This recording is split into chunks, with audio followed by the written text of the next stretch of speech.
Huh? Huh? That's right. A Sharp NES TV. 19-inch tube TV with a built-in Nintendo. Rare as hell. Okay, so quite a story, really. I've had a hell of a week. I've started a second YouTube channel. I call it Jason Does DIY. It's just mostly because summertime I like to do outside projects. I like to work on cars, work on houses, whatever. So I'm posting all those videos over on that channel.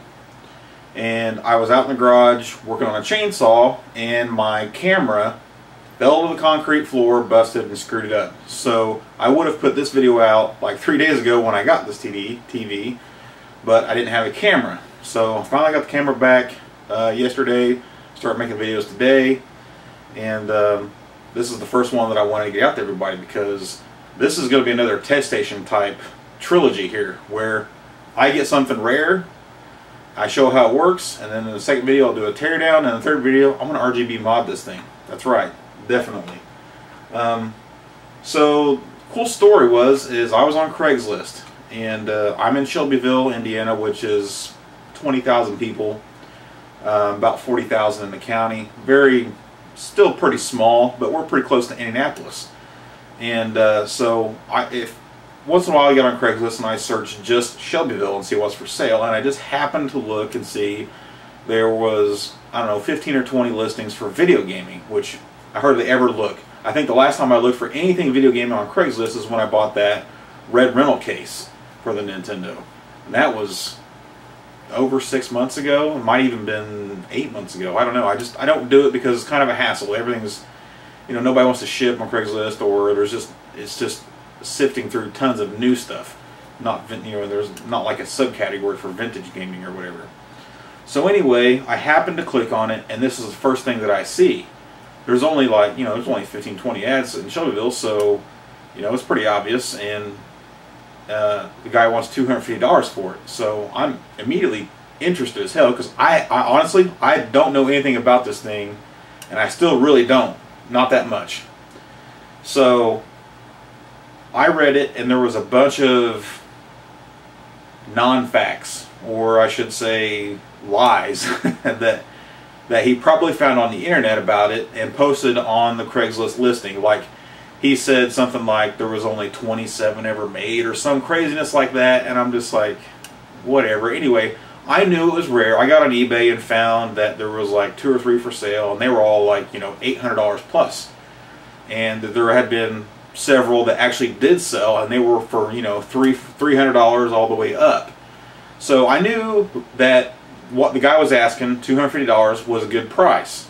It may not be a steal of a deal, but it was a good price, and I knew it was rare, and it blew my mind that it was in Shelbyville. I couldn't believe that this rare item was in the same town as me.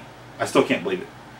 So it's like 11:39. I text the guy immediately, and I get nothing back, and I'm like, man, it's probably either a fake ad or it's already been sold, who knows. So I get up the next morning at 9 o'clock, and I call that guy right away, and he answers. Yes.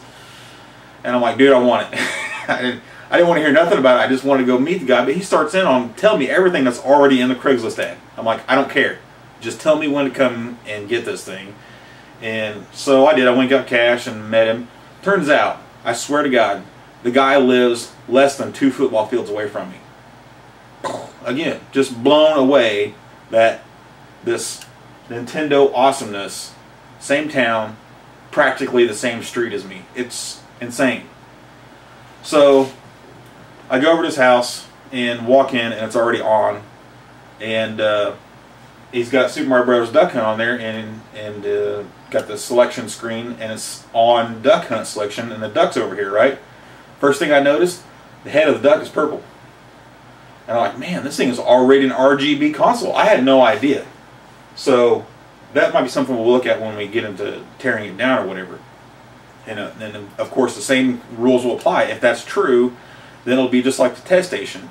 It's already RGB capable, so putting an NES RGB board into it won't be that big of a deal. And if anybody wants it, if I end up selling it and they want to make it stock again, it won't be that big of a deal to take it out. So that's the first thing I noticed. And then I play it just to make sure the Zapper, he's included like 3 games, 2 controllers and a gray zapper. One foot is broken off. Both doors are missing. No remote. No original black controllers. No paperwork. No box. None of that craziness or whatever. It's just the TV basically. But he was saying something about black controllers in the Craigslist ad, and something clicked in my head. And I went back and looked, and like late 2006, I sold a modified Nintendo top loader with 2 black controllers. So I went back and looked at the pictures. Sure enough, I had a pair, and I gave them away for nothing. Pissed, super pissed. I had no idea what they were. All I knew was they were awesome and they were black. And like I painted the top loader black, so I wanted matching controllers or whatever, and I didn't want to paint controllers. I don't know what the deal was back then, but I immediately tried to find this guy who I sold it to. Can't find his email address. His eBay info is wrong or something like that, and I think it went to Canada, the package. So me tracking this guy down is probably going to be next to impossible. I think his ID was Locutus of Borg, and I looked that up on eBay, and there's only one feedback on the guy, and it was within the last 3 years. So I know it's not him. Somehow or other, that guy changed his ID or something. I don't know. Something's changed. But if he's watching and you got those black controllers, I'm interested in getting it back so I could have a more complete set for this thing. But I have no hope of ever tracking him down or getting him back or anything like that. So what else? Oh, the story gets a little bit better. So I'm playing a zapper game, making sure the zapper works, whatever. I didn't care if it worked or not, to be honest. And then all of a sudden, the wife speaks up and said she was sad to see it go. It was like almost like another kid of hers. She's had it since she was in 3rd grade. Wow, her dad bought this for her new. And I think they said they got it from Sears. And I've read a little bit where some guy said he got it like a floor model from Kmart. But the guy that sold it to me said there were so few of them because they found out the feet were breaking off so easy that they recalled them, which I haven't read that yet. I don't know if that's true or not. Could just be more misinformation that he found on the internet. I don't know. I don't really care. So, and of course I immediately, started asking her, like, do you know what happened to the controllers or remote or stuff like that? And she had no idea. She just kept going on and on about how nice of a TV it was, how much better quality of a video that it had than any other TV she ever had. So that kind of led me to believe that they have been using it a lot over these, 30 some years now. I guess it would have been, I guess these all come out in like 89 or 90. So 25 years. She's had it for 25 years now. So it's probably had a lot of use on it. I don't know, I probably won't find a lot of burn in or nothing like that.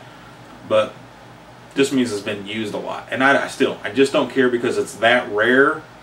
And my main goal was to make videos about it, and to throw an RGB mod it and just to have some really cool videos about it anyway.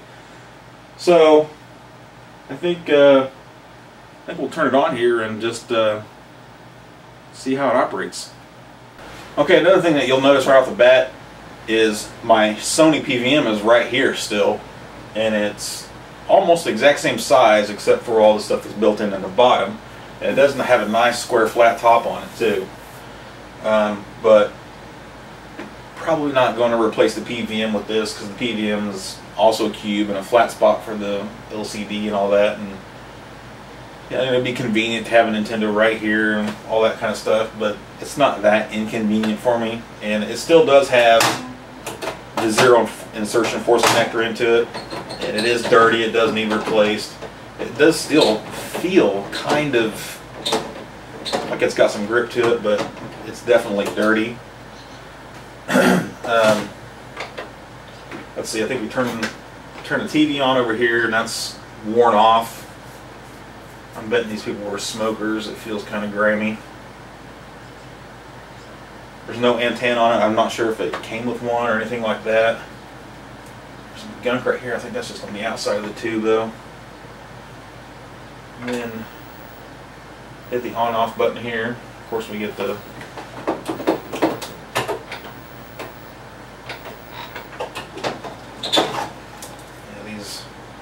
These games aren't even clean. I can throw one of mine in here. It does look like it has the exact same cart carrier tray as a regular front loader.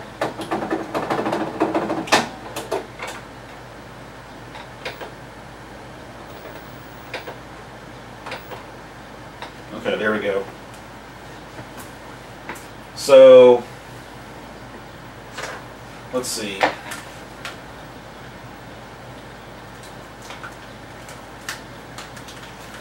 There are 1-2 ports here. You can see your purple duck head, which leads me to believe it's RGB, but the quality of this doesn't really remind me of RGB, if I'm being honest. And maybe I'm just misremembering what the duck is supposed to look like with regular composite.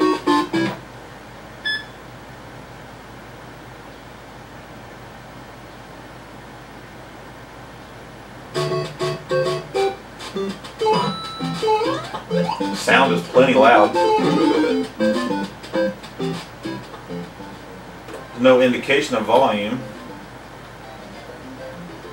The channel doesn't do nothing.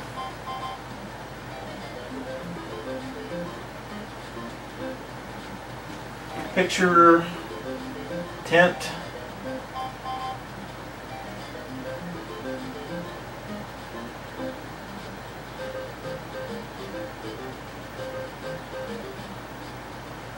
Color.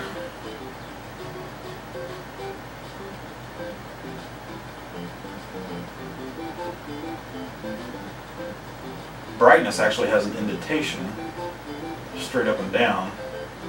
I don't really feel an indentation on any of the other ones, although there is a marker on it.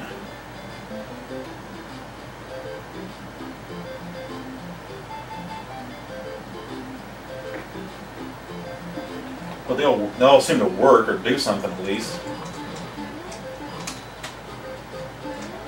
So there's really not much else to say about the operation of it on the front, I guess. I'll take a look at the back here and I don't know, see if there's anything back there. Well, before I get to the back, let's take a closer look at the front here. Got a cool rainbow unicorn torn off sticker from who knows when. Here's all the controls I was messing with. Bright color, tint, picture. Look, there's a couple of holes there for something else. I wonder what that's all about. Channel and volume. There's a model number of the TV even. P0051PE. There's your Sharp logo. Other than that, there's really no controls for the TV. You see it's showing a channel, but as soon as I turn on the Nintendo part, it changes to P. Not real sure about that. And I do believe I am mistaken about the whole RGB thing. Let's see if I can get see, he's purple there too. Maybe it was just a different shade of purple that I was seeing whenever it was on a Play Choice 10 RGB PPU, because it really looks about the same now to me as a regular one. So it could just have a regular composite PPU in this, and that's fine. I can still RGB mod it, except for I really wanted to send the video outputs from the NES RGB straight to this TV, but if the TV doesn't accept RGB, then it may not be worth it just to send it a better composite signal. I was really hoping to see an RGB PPU in there. Anyway, let's go to the back. Okay, it does have some handles for moving around, which were nice, and this is the antenna holder. And we got a November of '89 516539 is what it looks like for serial number. And it's an SV 111, like most of them. Same thing down here. SV 111 516539. Yep, it matches the top. This is not a toy. and is intended for use by or under the supervision of adults. What a dumb sticker. Cool. Got another number scratched in right there. I'm not sure what that's all about. Let's see, 97-164. I don't know what that's all about. Let's see. No idea what AGC is. There's power in. You can tell it is super gross, dirty, and sticky. So it makes me believe that they smoked around it. Whatever. We can clean that up. And we get our coax and antenna in here. So there was an antenna hooked up to it at some point, it looks like right there.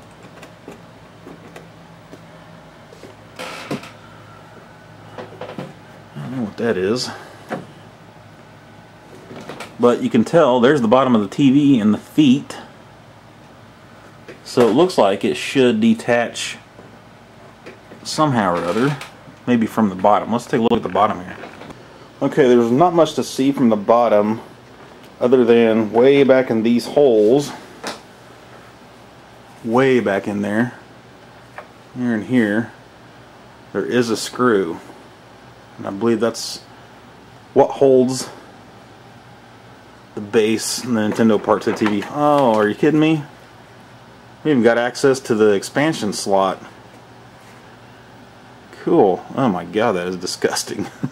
Even a bunch of shit fell down out of it. Ugh. Oh, yeah. That is super cool. Next up, we'll make a video about taking it apart.